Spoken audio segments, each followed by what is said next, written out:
videos so that more people can hear the Word of God. Good morning and welcome to 5 Minutes Today with God, and welcome to Wednesday. And we are looking at the story and life of Jacob right now. So God has made a covenant promise to Abraham, and that covered his son Isaac, and now that covers is passed on to his son Jacob, to Isaac's son Jacob. And so we're looking at his life and seeing how this family is going to progress.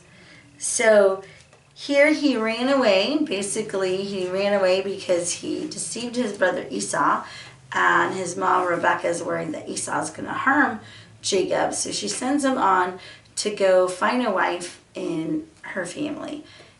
She basically sends him to her brother Laban. And so he's there for a month. And after a month, the hospitality is over, right? You are no longer, there's no free lunch. Right? You are no longer just a guest here. You have to work. So basically, he's insinuating that now, if you're going to stay here, you're going to stay here as a hired hand. You're not going to stay here as a plushy, family member, just, eating grapes all day. You are going to work. And so he goes to him, what do you want your fee to be, basically? What do you want? You're going to work if you want to stay here, but what do you want? And so he says, I will work for you for 7 years for your daughter's hand in marriage to Rachel, because Jacob loved Rachel. Like, think about it. Rachel was not only beautiful, but she was also she was one of the first friendly faces that he met on the beginning, at the end of his journey. So he was probably like, this is why I came here, for you, right? And so he said, that's fine, 7 years, it'll go by fast because I love her. And so Laban, this was very generous, right? 7 years was a very generous dowry. And he went high, he went generous because Laban could have, he knew that Laban knew that he really loved Rebecca, and so Rachel, so he wanted to make sure that that this would happen, that he would get her in marriage.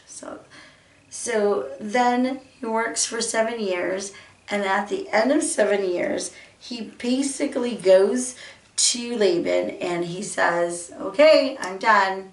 Give me my wife so I can have her. And so Laban says, great. He throws this great feast, this wedding celebration.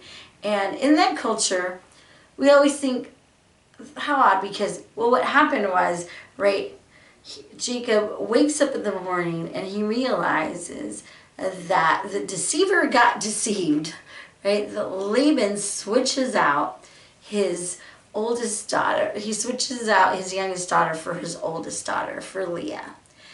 And so I know also growing up thinking, how can that happen? But in that culture, wedding guests were pretty much separated. The bride and the bridegroom didn't really come together that closely, and the bride was veiled from head to toe, and so maybe they had similar frames, so he could be able to pass.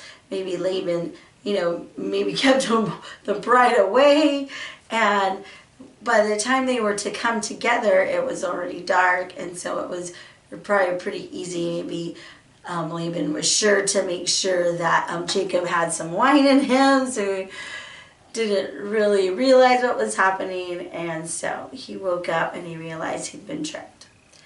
And so he goes to Laban, and Laban passes it off, thinking, oh, didn't you know? Like, in our culture, how did you not know? We don't marry the younger first before the oldest, right? And so maybe he was having a hard time marrying off Leah. So he was thinking, this is how I'm going to get my daughters married, right? So he gives him Leah, but he knows that Jacob wants Rachel, right? So he's like, what if you work let Leah have her week because they usually celebrated for a whole week of wedding feast. Let Leah have her week, and then you can marry Rachel also, and then you stay here and work 7 more years. And so here we have a lot of problems here.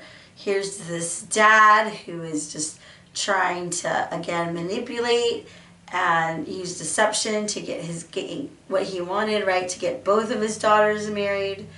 And then this is not a good situation because Jacob loves Rachel. And so there's innocent Leah who's basically into this marriage and not chosen and not loved, but just kind of thrown in there so that her dad can basically get her married off, right? So this is the beginning of there's going to be a lot of strife and a lot of brokenness that's coming out of this deception of what Laban did.